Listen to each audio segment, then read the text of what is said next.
What about the HIMCOST? They are joined already. Are they joined? Yes, they are joined. Okay, we'll start. So, very good morning to all. Today we are celebrating the International Day for Forest, which was being celebrated across the globe since 2012 every year on March 21st to create awareness on forest and their importance. The forest and the sustainable production and consumption is the focal theme for the year 2022 to celebrate the International Day for Forest. We all know that more than 1.6 billion people directly depend world over on the forest products for their food, shelter, medicine, and income. Even in Kerala or even in India, the tribal community mainly depends on these forest products for their livelihoods. So this is very important day where we are going to celebrate.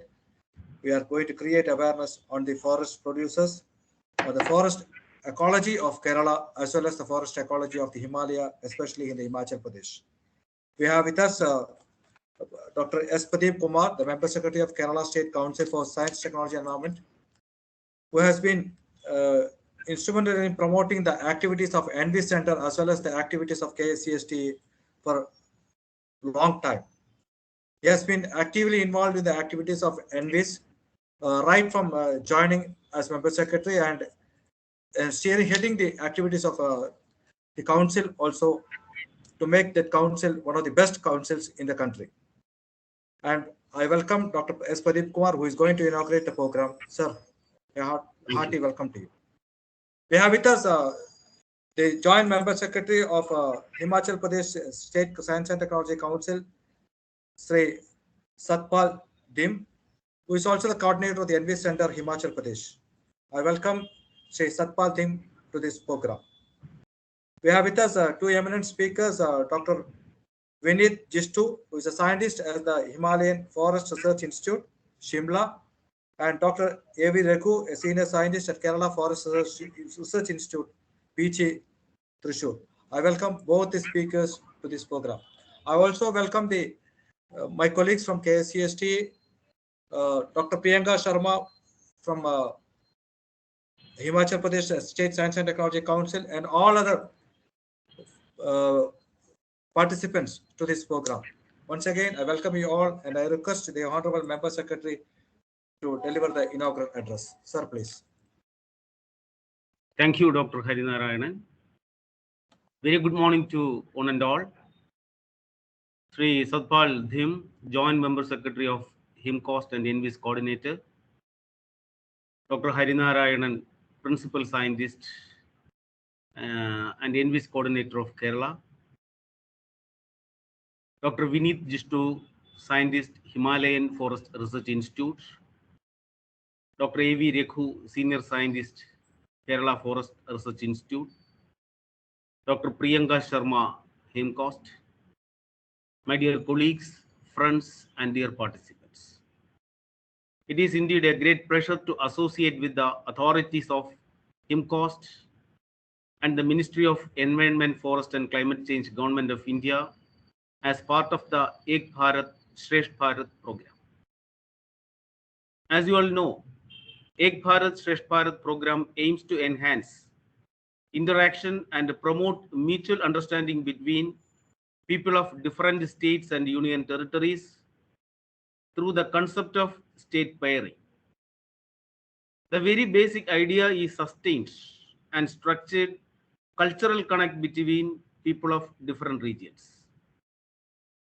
Cultural diversity is a joy that ought to be celebrated through mutual interaction and reciprocity between people of different states and union territories, so that a common spirit of understanding resonates throughout the country.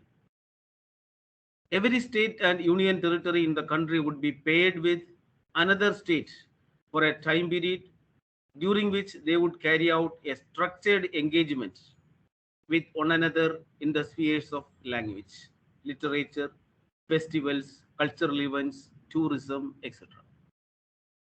I am very fortunate in being associated with the HIMCOST. In 2018, HIMCOST hosted the DST SNG conclave on June first week at the Hotel Royal Tulip Kufri, Shimla. And still now I remember some faces like Rendwaji, Rashmi, Parnita, etc. I'm not sure whether they are continuing there, but definitely I remember the beauty of that place and their hospitality. Well, today we all are here as part of Ek Bharat Shresth Bharat program to observe the International Day of Forest, and for the state of Kerala and Himachal Pradesh is paid, and for the easiness of organizing the program, Envis Hub of Kerala State Council for Science, Technology and the Environment and Himachal Pradesh Council for Science, Technology and the Environment is jointly organizing this program.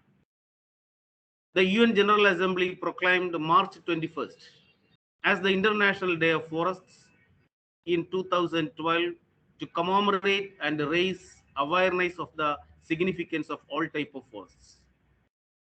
This day is a reminder of the value of forest in the lives of living creatures.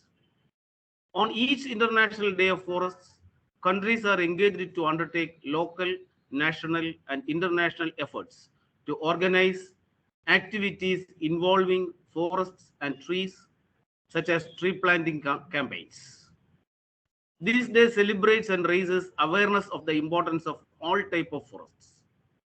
The theme for each International Day of Forest is chosen by the Collaborative Partnership of Forests.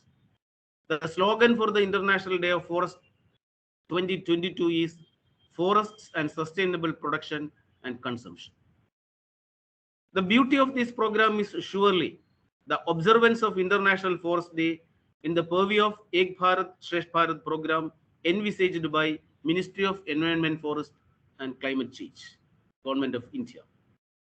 Two far places like Kerala and Himachal Pradesh is paid under the large canvas of Ek Bharat Shresth Bharat program.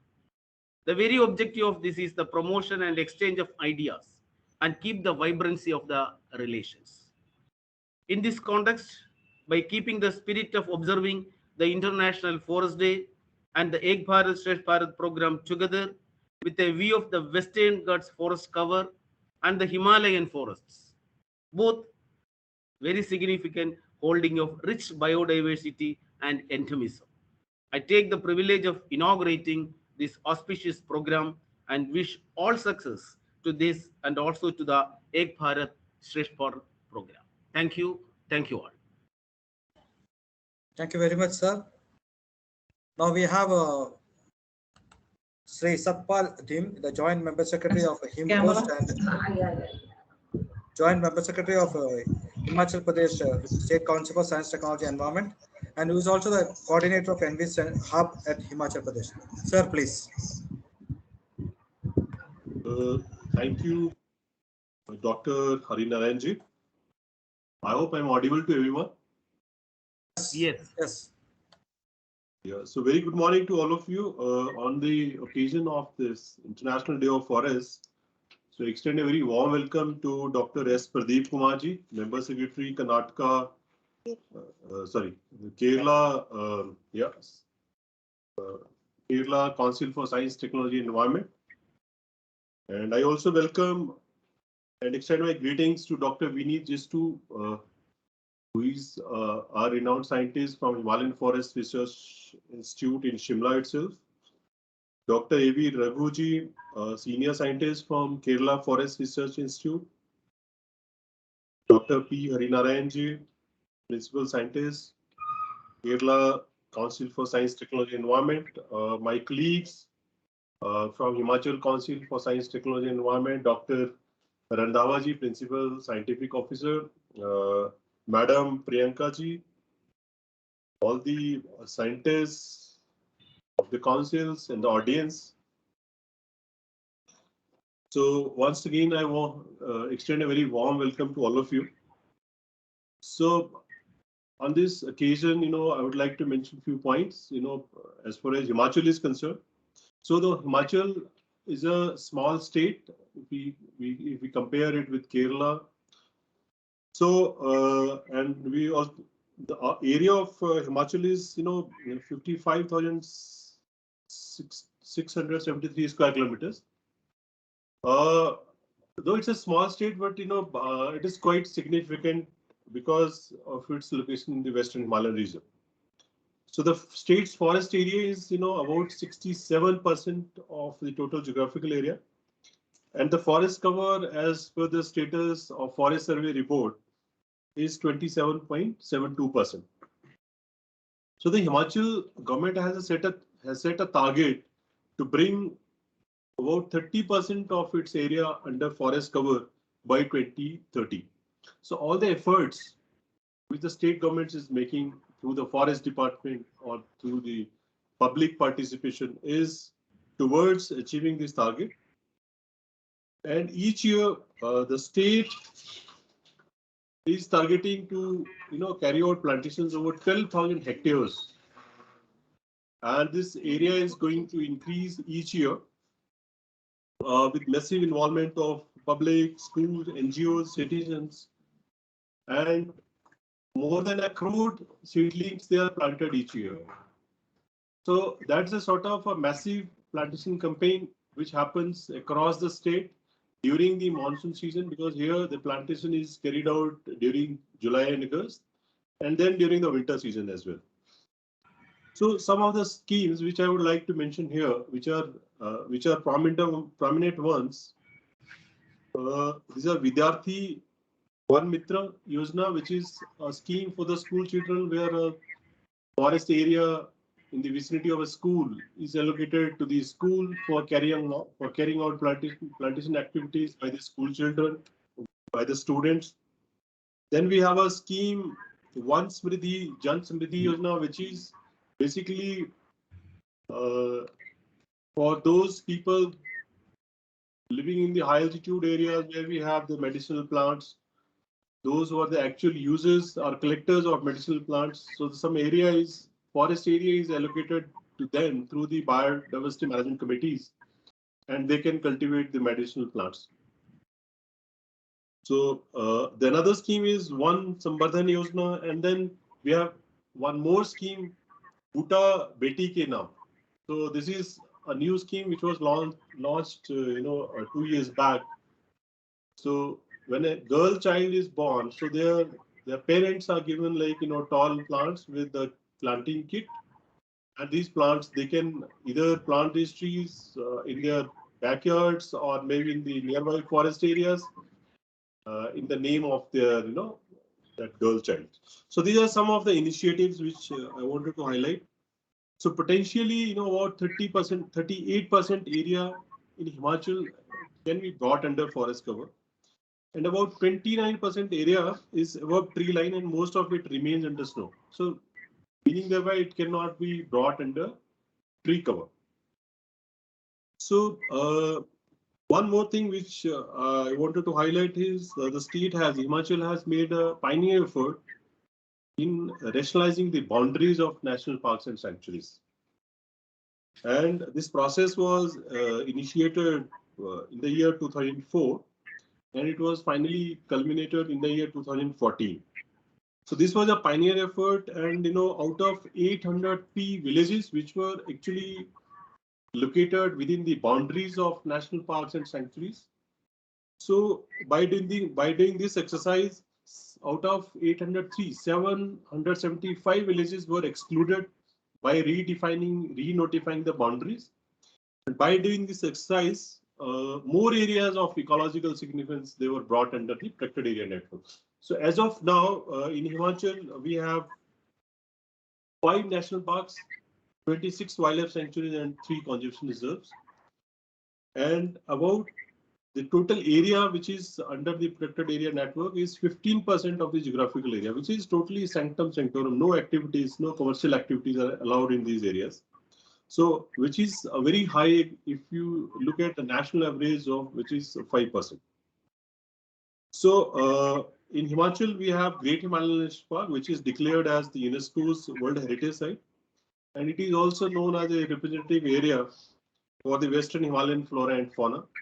So it is a home to many species such as chief pheasant, western tragopan, which are endemic to the western Himalayan region, and many floral species. Many species of ungulates, bird species.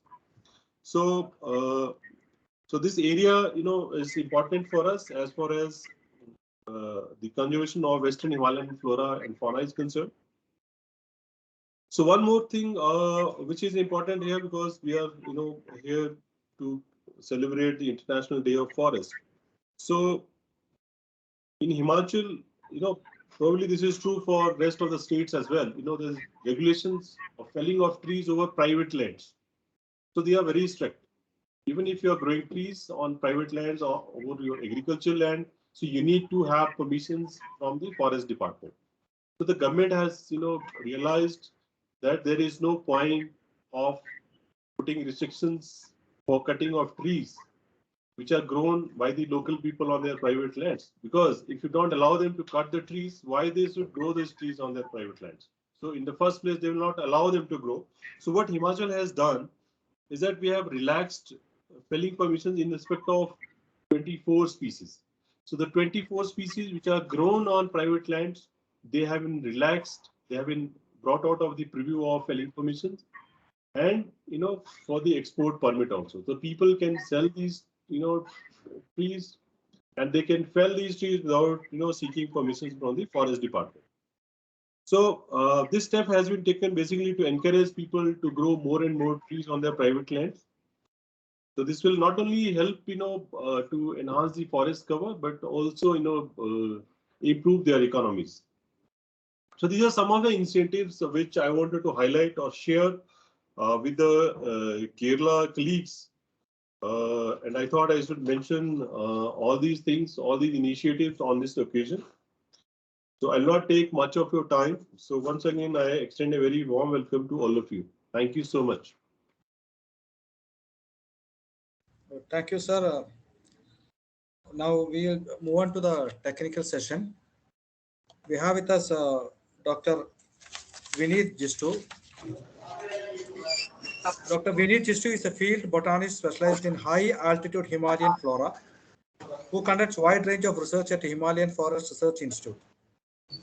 At Shimla, he has pioneered in setting up a arboretum, a botanical garden where a vast collection of Himalayan trees have been planted. He is currently working as a scientist at the Himalayan Forest Research Institute and has nurtured what no other botanist could do before, an arboretum called Western Himalayan Temperature Arboretum at Potters Hill near Summer Hills, Shimla. He has published very many articles and also many papers in refereed journals. He is one of the apt person to speak on this occasion about the Himalayan forest ecology, especially with a special reference to Himachal Pradesh. I welcome Dr. Vineet Jistu to deliver the speech. Sir, please. Very good morning. Thank you. Thank you. First of all, I thank the organizers for considering me to be on this platform. I would like to pay my respect to Dr. P. Harinarayan, from the principal scientist from the Kerala State Council for Science and Technology. Dr. S. Pradeep Kumar, Member Secretary, Kerala Council. Shri Satpal Dhimanji, Joint Member Secretary, HIMCOSTE, for considering me for this talk. Dr. Raghu, who will be delivering a next technical session, and Dr. Priyanka Sharma, the coordinator at ENVIS. I'll go straight away. I'll just share my presentation first.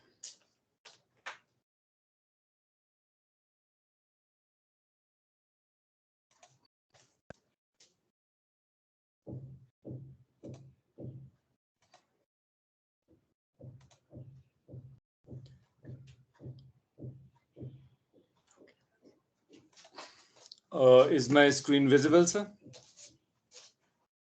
Yes, sir. Yes. Okay. The first slide, I'm just trying to, give introduction to the organization I belong.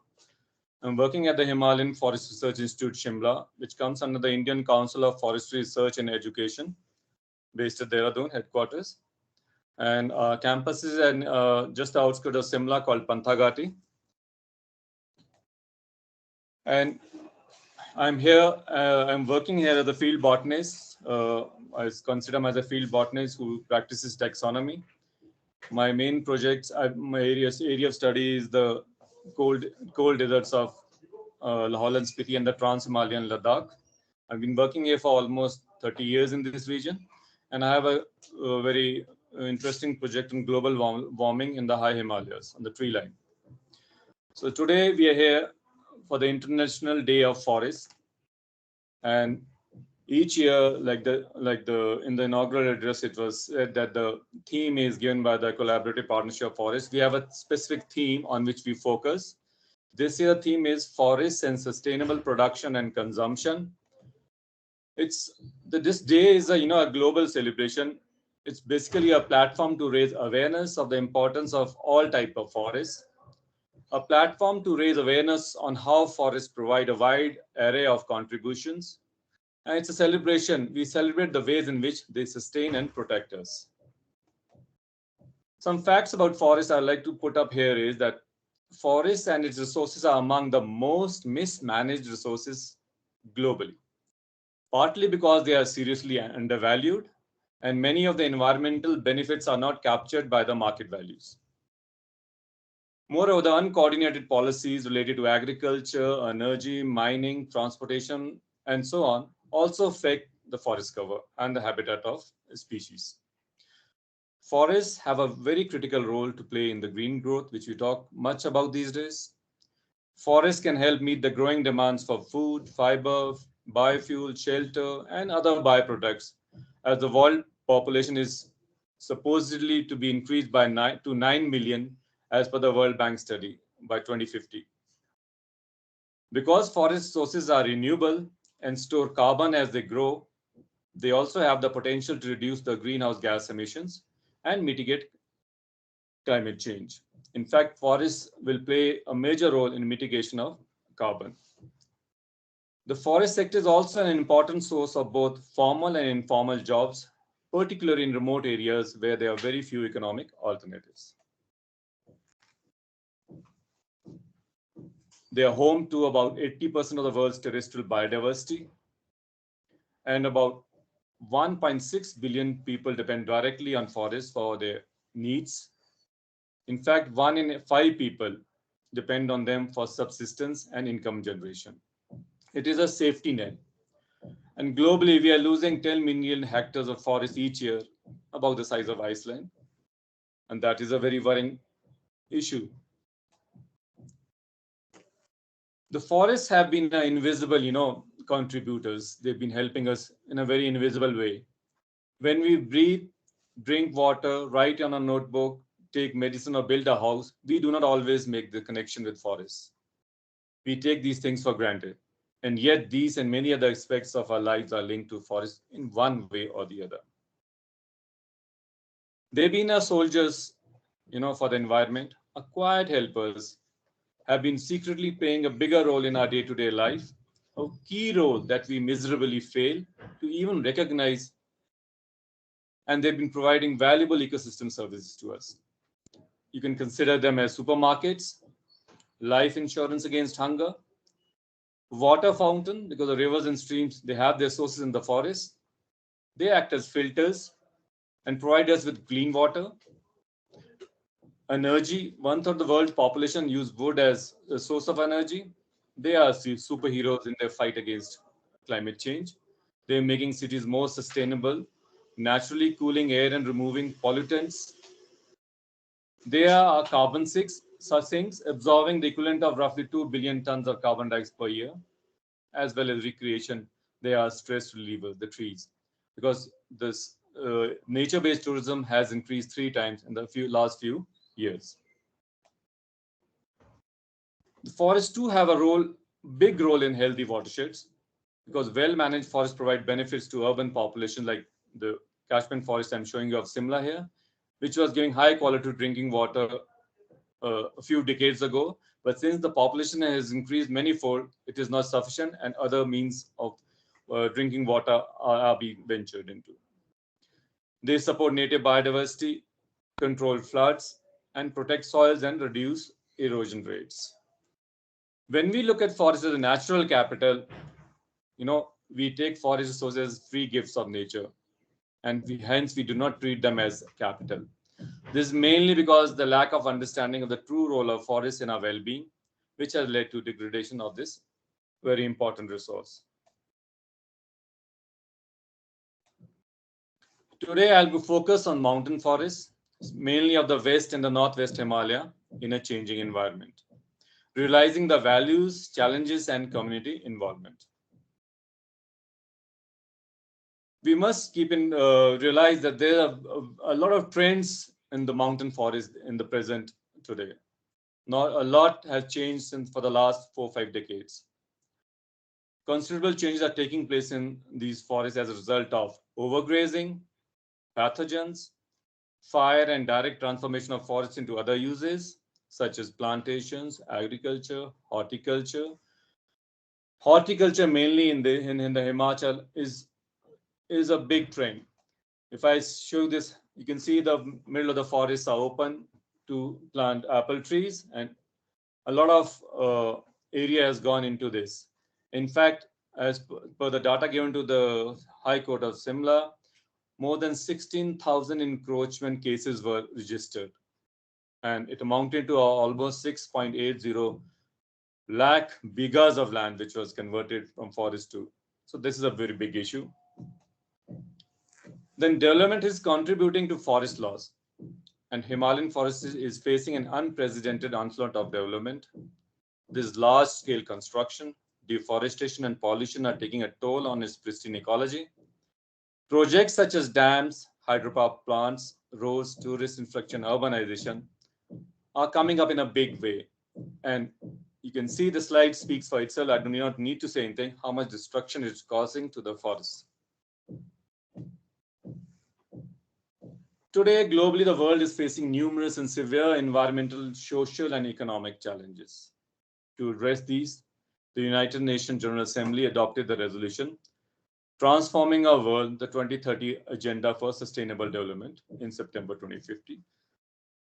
It has 17 Sustainable Development Goals and 116 targets, which are ambitious, broadly encompassing, and indivisible. But if you see these goals, they are framed in context of the future we want, or the document which came out, it was titled Future We Want. Among other things, references are made in this document for the important role of ecosystem development, particularly the forests and trees. However, forests are an often overlooked and undervalued asset in the struggle to achieve these goals, mostly in invisible ways, like I said earlier, in which forest-based ecosystem services contribute to these objectives. Events like conversion of forests, habitat loss, such events not only imperil the SDG 15, which is life on land, but it can also damage and compromise the achievements of the SDG 11 and 9 and set back income growth for decades, undermining the SDG 1, which is no poverty. Deforestation also affects agriculture productivity, a key weapon in the fight to end hunger at number 2. This year, the theme, Forests and Sustainable Production and Consumption, is totally linked to this goal 12, responsible consumption and production. Now, these sustainable development goals are of specific relevance to mountain communities, where the population is predominantly rural, and half of the rural inhabitants are highly dependent on these forest resources. Studies based on papers in mountain research and development establish a clear connection between sustainable use and the protection of mountain forests and vital ecosystem service upon which local communities depend. They also contribute to human welfare well beyond the local community, which we term as ecosystem services. Coming to the region, the West and the Northwest Himalaya, it is situated on the top of the country, and here I'll concentrate on the Trans-Himalayan cold deserts and the Himachal Himalaya. When we talk about the Northwest Trans-Himalaya, it's a stark, barren landscape, and based on Gaussian's criteria, the vegetation classified in these areas are eremic, desertic, hemi-eremic, subdesertic. And according to Champion and Said, it's three types: the alpine pastures, dry alpine scrub, and the dwarf juniper scrub. And as per Rogers and Panvar, he proposed the biogeographic classification on the basis of vegetation types and floristic diversity, where he termed it as the Trans-Himalaya, across the Himalaya. One look at the landscape, it looks stark barren, and the habitation is mainly in the valley plains. And as such, there are no big forests here, but the lowlands and the river valleys and streams, they have a composition of, what would we call the riverine or the riparian sort of habitat. And it is a very diverse. We have a lot of species in this much area. You can see a lot of salix, populus, myricaria, hippophaes, the clematis, many species. And these formations are also home to a large number of animals in this thing. So it's supporting a lot of biodiversity. The non-timber forest products, they are very important for the people of the region, especially the communities, for their, meet their household requirements. The forest biodiversity also provides fodder, which is the backbone of agriculture and animal husbandry in the areas. As a very little area is cropped, so the fodder species are mainly relied on the landscape, on the forest landscape biodiversity. The forest biodiversity also provides fuel wood, because here shrubs are the source of energy and is a way of life, difficult for urbanites even to imagine.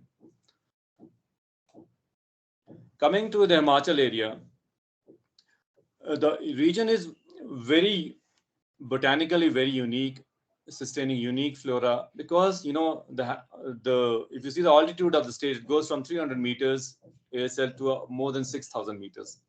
As a result, you get a lot of formation of like subtropical, subtemperate, temperate, subalpine, and the alpines.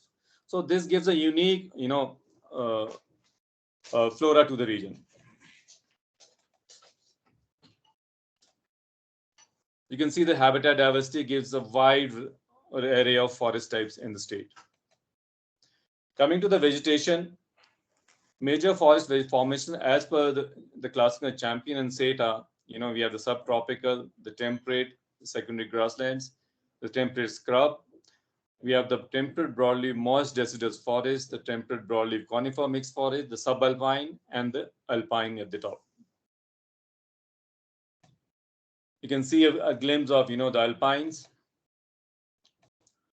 the subalpine, the temperate broadleaf conifer mixed forest, the temperate broadleaf mixed forest, pure temperate forest of the cedars, the subtemperate forests of the andromedia and the rhododendrons, the barn oak formation lower below, and the last we have the subtropical forest. All this is home to a unique biodiversity of both flora as well as fauna. The flora richness and diversity in the state is that nearly 3,000, around 3,500 higher plant species, nearly half of them being endemic to the northwest and the west Himalaya. It is home to rare, endangered, and threatened terrestrial orchids, very rare, and the region also a major supplier of numerous crude drugs. The mountain forest as a basis for livelihood provisioning is that almost 15% of mountainous land area is covered by forests, and mountain forests comprise 28% of the world forests. The natural forests in developing countries provide more than 1/5 of the rural poor household livelihoods, 30% food, 35% for fuel wood, 25% for building materials and fibers, with the remaining 10% for medicine, fodder, manure, etc. So it's very important resource for the local communities. The mountain forests also as regulators of hydrology, because regulation of water supply is used for drinking irrigation mountains, not only in the mountains and below in the lowland communities, is a key service provided by the forests, especially in the mountain areas. Forests serve as sustenance. The forests are home to and sustenance for local communities. Their controlled sustainable commercial exploitation of products could contribute to economic growth and poverty elevation. I give here an example of the hill bamboo, which is a mainstay of many communities in the region. And the main, what I would say, the main profession in this hill bamboo is basketry. And you go to any village in any region of the state, the basketry form a very vital part of the day-to-day use of the local communities. Here they have weaving of various kinds of baskets and other articles, which provides gainful employment to some communities in particular the year round. Then come the cultural services, where the spiritual role of mountains in biodiversity conservation. And here are the sacred groves, the importance. The sacred groves, they form important repositories of forest biodiversity and provide refuge to many plant and animal species of conservation significance. They are tracts of virgin forests with rich diversity, which have been protected by the communities for centuries for their cultural and religious beliefs and taboos that are associated with it. They believe that the deities reside in them and protect the villagers from different calamities. As such, they owe high degree of conservation value to these forests. Every sacred grove carries its own legends, lore, and myths, which form the integral part of the sacred grove conservation idea. Now, why focus on the mountain forests? Like I said earlier, they're sources of water, fresh water, protection against natural hazards. They are source values of biodiversity, including the non-timber forest products, managing cultural landscapes, recreation, health, and well-being, climate change. However, often being highlighted that the lack of valuation of biodiversity is one of the main reasons for loss of biodiversity in the mountains. Looking at the forest resource cycle, if you see it very clearly, the communities are at the center of the sustainability and protection, conservation, development. You see all them. What comes in between is the community. Now, sustainable forest management, according to the principle of Sustainable Development Goals, is to maintain balance between the three pillars: ecology, economy, and socio-cultural. Whereas sustainable ecosystem management is a process that aims to conserve these major ecological services and restore natural beauty of the forest, protecting the same three pillars for meeting the needs of the current and future generations. And when you see again, it's the community which is at the center of this resource cycle. Now, people's involvement in forest management. Traditionally, forest management practices aimed at developing, understanding the protective, productive aspects of natural forests. In the process, the people's livelihood issues were relegated to secondary position. Only recently, the social role of forests and forestry together with their protection and production roles have received attention. Now, in a nutshell, forests are often overlooked and undervalued assets in the struggle to achieve the Sustainable Development Goals. Forests are the reason that there is balance in an ecosystem. Forests help us to cope up with climate changes that are taking place around us. Forests are the home to around 80% of the terrestrial biodiversity of the globe. Forests forms an integral part of our lives, and we must do all that we can to save them. For today, the forest needs our support. We must extend it without any second thoughts. The International Day of Forest today reminds each one of us that we are all connected to forests, even though we may not realize it. Let us all get together and save the forest. After all, forestry is all about people. In fact, future of human society is intrinsically linked to the future of the forest. May the forest continue to deliver its benefits and resources. Thank you. Thank you, sir. Now, if anybody has a query or anything else, may just post now, just before Dr. Raghu starts the next presentation. If anybody has a query, they can just.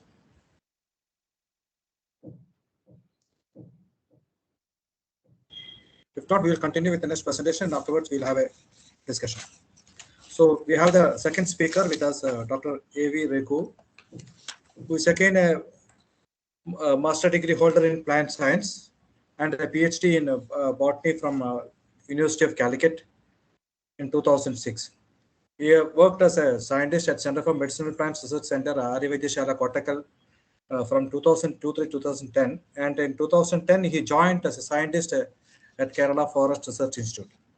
He has been working in the conservation and biotechnological aspects of medicinal plants and forestry species. He is actively involved in various extension activities of Kerala Forest Research Institute, especially by organizing training programs, awareness campaigns, seminars, workshops, farmers meet, etc. He's a qualified TNA consultant, and currently is also carrying out the Green Skill Development Program of Envis Hub in KFRI. I welcome Dr. A.V. Reku to make the presentation. Dr. Reku, please.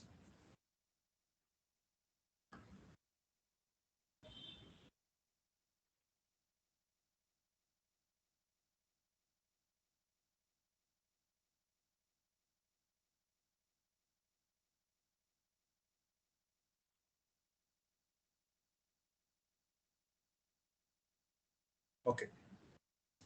You can make it full screen, then it's okay.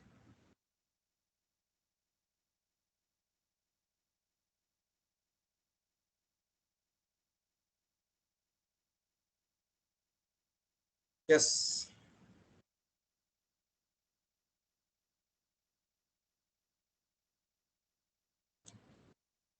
You're not audible. Please unmute. Please unmute. That's all.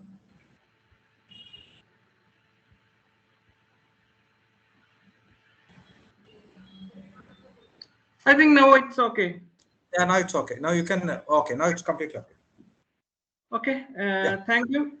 First of all, I am thankful to my colleague, Dr. P. Harinarayanan, and Member Secretary, Dr. S. Pradeep Kumar Sir, Member Secretary of KSCST, for giving me this opportunity. And I am thankful to Shatpal Diman and Priyanka Sharma Ji, Envis coordinator, HIMCOST. And I am very happy and thankful to Vineet Jitshu Ji, scientist, Himalayan Forest Research Institute, for his presentation, for his good presentation, content-wise. And I'm very much happy because the major part of the forest is functions of forest he already covered in these sessions. So I just, as organizers told, I'm just cover what different types of forest of Kerala, and what are the flora and what are the fauna of Kerala forests. And I'm working as a senior scientist at KSCST Kerala Forest Research, and the KFRA, Kerala Forest Research Institute, is situating in Thrissur district of Kerala.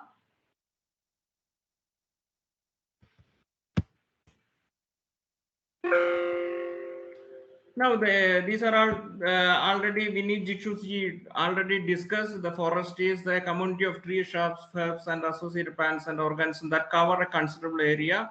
And as per the FAO, land spanning more than 0.5 hectares with trees higher than 5 meters and canopy cover of more than 10% of trees able to reach these thresholds in this in situ. This is the definition of the forest. And coming to the recent survey, proportion and distribution of global forest area by climate demand is tropical. Tropical forest is around 45%, and boreal 27%, and temperate 16%, and subtropical is 11%. And when coming to the country-wise data, forest covers the total land area, and it's around 4.06 billion hectare, which corresponds to an average of 0.52 hectare of the forest per capita. This is the 2020 data, and India is placed in 10th position of in the world, and it's around 72 million hectare. We have 72 million hectare of forest. And when coming to the total, our geographical data, the total forest cover is 7,13,789 square kilometers, which is 21.71% of geographical area of the country.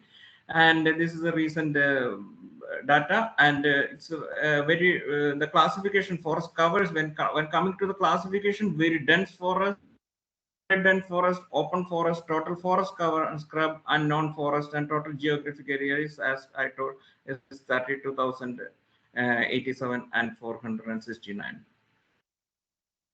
And the forest covers in terms of canopy density classes. It's very dense forest means all lands with the tree canopy density of 70% and above, and moderate dense forest all lands with the tree canopy density of 40%, but not more, but less than 70%, and open forest all lands with the tree canopy density of 10% and more, but less than 40%. And coming to scrub and non-forest, it's around the density less than 10%.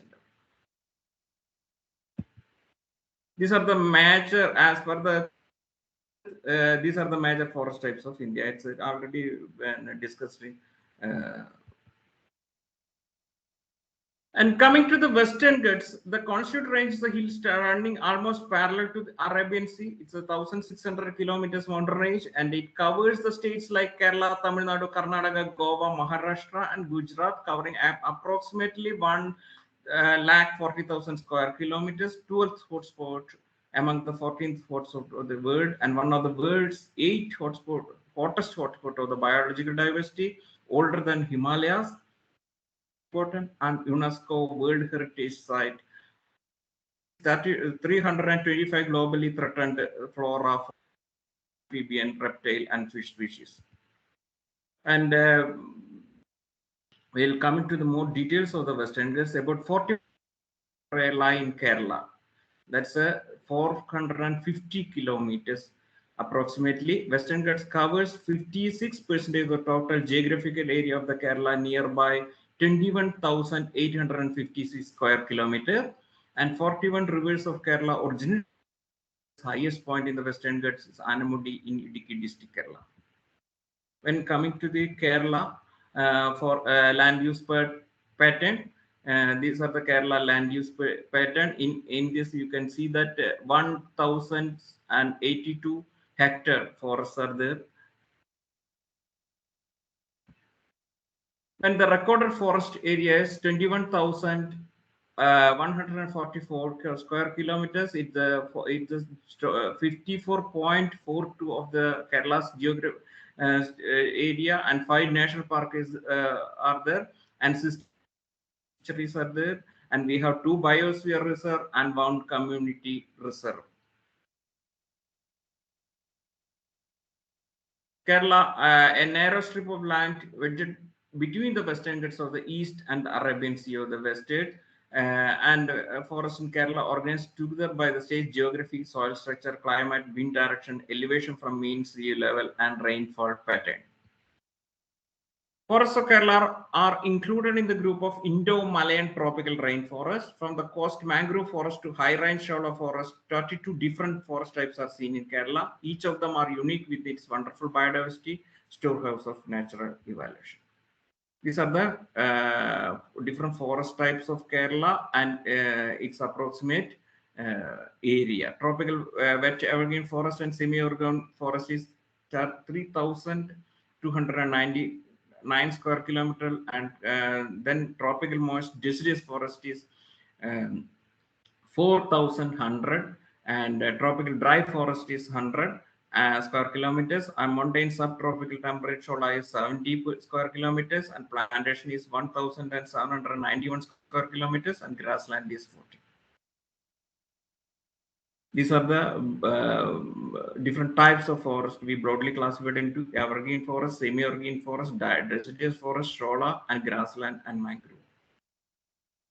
Evergreen forest, it's Kerala have 550 kilometers square evergreen forest is square kilometer is evergreen forest is there, and I am not detailing about the what is evergreen forest standard. Sometimes all of you may aware of on it. And evergreen forest types of Kerala is different class is there. Semi-evergreen forest is there. Southern hilltop tropical evergreen forest is there, and west coast tropical evergreen forest is there, and wet evergreen and semi-evergreen climax forest is there. These are some of the trees seen in our evergreen forest. Kulinia, it's highly endemic, and Palacium and Artocarpus and Vetilia indica. These are the endemic species seen in our western part of Kerala. And coming to semi-evergreen forest, Hopia ponga is there, and Mystica and Grevia. These are the important trees seen in semi-evergreen forest. And when coming to deciduous forest also classified. You may know that by trees that seasonally shed their leaves, classified into two types based on the rainfall. It's a moist deciduous forest and dry deciduous forest. And it's generally occupy the rainfall zone 1,500 to 2,000 millimeter, and generally occupy the rainfall below 1,200. These are the moist deciduous forest divided into primary moist deciduous and climate secondary moist deciduous. These are the two classifications comes under the moist deciduous forest. And dry deciduous forest is confined to northern slope of Annamalai in Chinnar Wildlife Sanctuary, eastern part of Mannarkad Division, and South Wayanad Wildlife Sanctuary, where the rainfall is less than 1,200 millimeter. Secondary dry deciduous forest is interior climate forest, predominantly by poorly shaped small sized sandal is in such forest. When coming to the moist deciduous forest, Dalbergia is there, Largestomia is there, and Strychnons is there, and Tectona is there, Xylea xylocarpa is there. And common trees are Maduka, Dalbergia, Lantana means Bombax, and Puvanam is Scleria oleosa. And when coming to grassland types of forests, grassland are the vegetations is dominated by grasses and the herbaceous plants. In Kerala, the grassland shrub savanna are characterized by herbaceous and shrubby species mixed with the grass. In Kerala, grassland are classified into two: grassland growing the elevation below 18,000 meter and above 18,000. 1,800 meter, and the other and 1,800 below and above. These are the common plants seen in the common trees. We written on common trees. It's a common species. It's Neelakuringi and Wendlandia and Arundinalia, Emblica officinalis, and Agrostis peninsularis. And when coming to Shola forest, Shola forest found only in the southern part of the Western Ghats mountains of Karnataka, Kerala, and Tamil Nadu. Patches are the Shola forests are usually separate from one another, as all of you may know. And it's a high altitude standard evergreen forest found in southern India. These are the common plants seen in Shola forest, and Michelia and Rhododendron, Acnodaphea, and Mahonia. When coming to mangrove forest, Kerala mangroves are distributed in all the districts except Idukki, Pathanamthitta, Palakkad, and Wayanad. Maximum extent reported from Kannur district. The total extent of mangrove forest in the state is estimated to be less than 50 kilometer square. These are the common mangrove plants: Avicennia, Bruguiera, and Candelia candel, and Rhizophora, etc. And when coming to the mammals of the our Western Ghats, 26 mammal species are found in Kerala, and 12 of them are endemic to Western Ghats, and 15 of them are endemic to peninsular India. These are the important mammal species found in Kerala. Nilagiri tahr, lion-tailed macaca, a tiger, and Asian elephant, and Nilagiri martin. These are all endemic. Travancore pine squirrel is endemic, and Nilagiri langur and Malabar civet also endangered and endemic. And when coming to reptiles, 449 species are reported from India, of which 159 species occur in Kerala. In this, turtles 12 species, lizards 48 species, snakes 97 species. Cochin forest cane turtle, monitor lizard, and marsh crocodile, king cobra, rock python. And when coming to birds, about 486 birds are reported from Kerala. 16 species of birds endemic to Western Ghats are found in Kerala. Then migratory birds, 152, migratory water birds, and 89 species are reported from Kerala, and 57 species are endemic to Western Ghats, and 9 species are endemic to Kerala, and 35 species are vulnerable. These are the records about the amphibians of our Western Ghats part of Kerala. These are the some of the amphibians before Silent Valensis. It's reported from Silent Valley and endemic, and Misrasex Thambi Pillai and Giginophis and Indriana and Gatophyrae ornata and Polypedats cruciger. And about the fishes, altogether 210 primary fishes are found in inland waters. 53 species are endemic. Majority of these fish species are ornamental. Green chromidae and torque, kudre and bleeding eye barb and Pristolepis marginata and Clarius batrachus and Maticimbilus armatus. These are the important species, important fish species found as endemic in Kerala. When look into the insects population, 3/4 of organs decay soaring worldwide, and in this we taken the record of 1980. 67 species recorded in India. Now it's maybe more than 2 or 3 lakhs, and in this 6,000 species estimated in Kerala, and 330 butterfly species recorded, and 37 species are endemic to this region. And insect species estimation is very poor because of so many other reasons, and many species recorded, of which many have turned out to be a new species. These are the important species recorded from Kerala: Papilio, tarantula, rhinoceros, southern bird wing, stick insect, etc. And these are about the functions of forest. Already our Dr. Vineet Jichuji described well. And these are the protection of soil and water, conservation of biodiversity, social services, and ecosystem services, multiple uses are there. And the deforestation also causes very bad effect to our forest patches of Kerala, especially Western Ghats, some of the Western Ghats areas. These are man-made agriculture, logging, fuel wood removals, hunting, and environmental. These are all made of human. Very much known about this. And naturally, forest fire, that was the various threat to our Western Ghats area of the forest. But last 3 years there is not that much report on forest fire.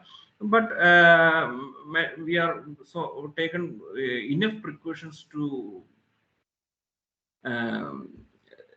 for not getting that much harm to our forest from the forest fire. So and climate change also very much affected in our forest parts, because the last 2 weeks, because we went in, I went some part of the Western Ghats area, the climate because of the climate change, so many invasive species are newly growing there in some part of the forest, and species mix also somewhat different in some area of our forest. And landslides also, you may know that 2018 we have good flood affected our Kerala and Kerala parts of the Kerala, or different parts of the Kerala. So that usually when in forest parts also landslides are commonly happen, and nowadays so that also affected our forest part very well. And tree covers in Kerala in square kilometers in 2019 assessment, it is 2019-36, and 2021 assessment it is 2082 only. Then actually it is minus 116 square kilometers less. Now we reported from the 2019 data, and these are the important. These are the effects of deforestation, global warming, oxygen cycle disturbance, water cycle disturbance, and soil erosion, biodiversity destruction, and as well as economic impact also affect. Thanks. So thank you, Dr. Riku, for giving excellent presentation on the Kerala forests scenario. Now the session is open for discussion. If there is any query, you can just raise. Participants, please.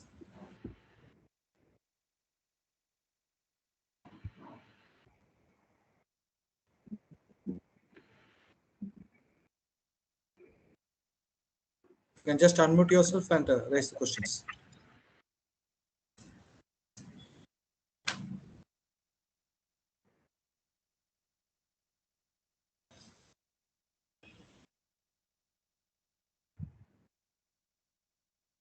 We had seen a comparison of a forest area in Kerala and Himachal Pradesh. One is the Himalayan ecology, which is a hotspot, and another is the Western Ghats ecology, which is another hotspot in the world. So it's open now.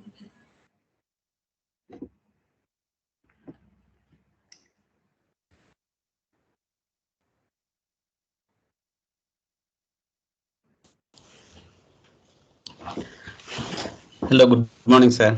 Yeah, good morning. Yes. Sir, this is Dr. Rameshan. Sir, I just have a clarification from Raghu, sir. So this is especially the forest ecosystems in the laterite areas of Malabar. So which category we can include the scrub jungles in that area, which is special habitat for several smaller herbivores and carnivores? It's a good question. Dr. Ramesh, because I in my slide I had already told that soil type is an important factor by the forming of a particular forest type. So in the case of laterite, and normally what happens means the availability of water capacity, water holding capacity of laterite soil is very less.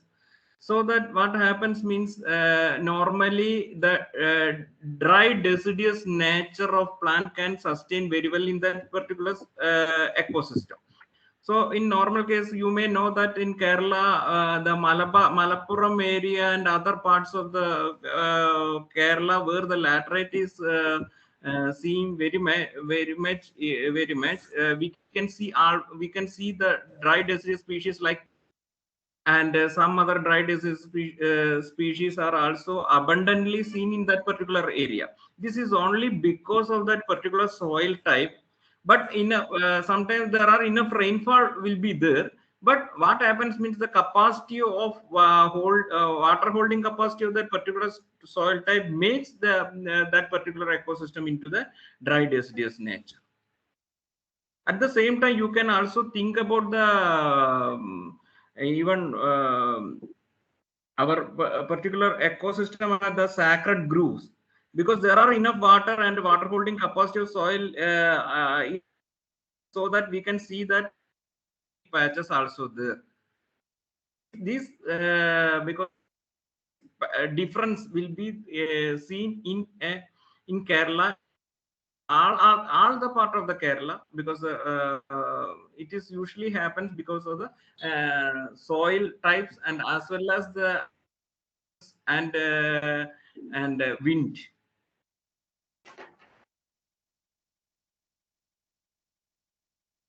Any more question? Thank you, sir.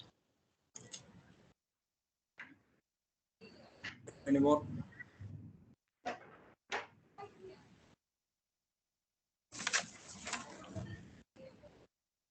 If there is no further question, we will just wind up the program, I request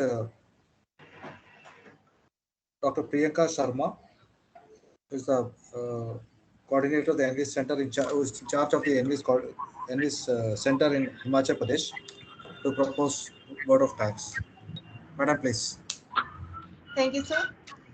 A very good morning to all of you. I, on behalf of HP NVIS Hub, extends a hearty vote of thanks to Dr.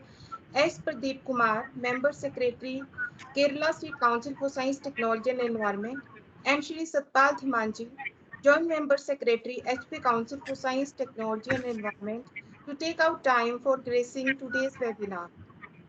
I extend my thanks to Dr. P. Harinarayanan, Principal Scientist and Coordinator, Kerala NVIS Hub, for successfully organizing the webinar on the occasion of International Day of Forest.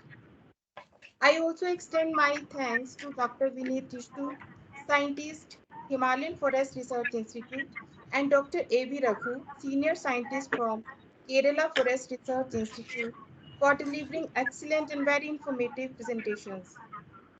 I also thank NVIS staff from HP NVIS Hub and Kerala NVIS Hub for their support. Finally, I would like to thank all the participants for attending the webinar and patiently listening to the experts. I hope that everyone has learned a lot from today's webinar. With these words, I once again thank you all for your kind attention. Thank you very much. So thank you, madam. With this, we will close the program, and of course, we had a program as part of Ek Bharat Shresth Bharat program. We would follow the forest species in both the states. Thank you very much to one and all again. Thank you. Thank you, sir.